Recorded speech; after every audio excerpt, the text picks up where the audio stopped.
გუდაურში მსოფლიო თასზე პირველი საფინალო დღე დასრულდა პრიზიორები სნოუბორდ კროსის დისციპლინაში გამოვლინდნენ.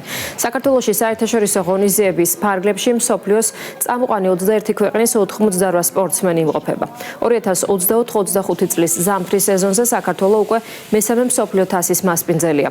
გუდაურმა და ბაკურიანმა ჯამში 300-მდე სპორტსმენს უმასპინძლა. ღონისძიებას საერთაშორისო მედია აშუქებს.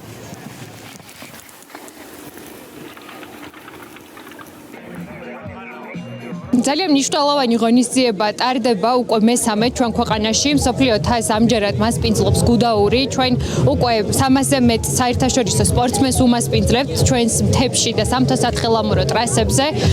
მიმდინარე შეჯიბრებით ძალიან წარმატებული არის ჩვენი ქვეყნისთვის. ძალიან დადებითი შეფასებები მიიღო ჩვენმა ქვეყანამ, მთის ტრასების სააგენტომ, ფედერაციამ იმ შესრულებული საქმისთვის, რამაც განაპირობა ჩემპიონატის ძალიან მაღალი ხარისხით ჩატარება. რა თქმა უნდა, უმნიშვნელოვანესია ჩვენი ქვეყნისთვის, ჩვენი ქვეყნის ტურისტული, სამთო-ტურისტული პოპულარიზაციისთვის. დღეს სამთოს სათხილამურო სპორტის მოყვარულთა მსოფლიო ყურადღების ცენტრშია გუდაური და დღეს ამით ძალიან გაგვიმართლა, ძალიან კარგი ლამაზ შეჯიბრი გამოგვივიდა და დარწმუნებული ვარო, ასეთი შეჯიბრებების ჩატარება მომავალში ხელს შეუწყობს ამ სპორტის დისციპლინის განვითარებას საქართველოში. დღევანდელმა მსოფლიო თასის ეტაპმა საკმაოდ კარგად ჩაიარა, საერთაშორისო ფედერაციის დელეგატების მხრიდან კარგი შეფასებები გვაქვს. დღეს იყო პირველი საფინალო დღე, ხვალ გრძელდება მეორე საფინალო დღე იქნება და ეს არის კიდე ერთი დიდი წარმატება ქვეყნისთვის.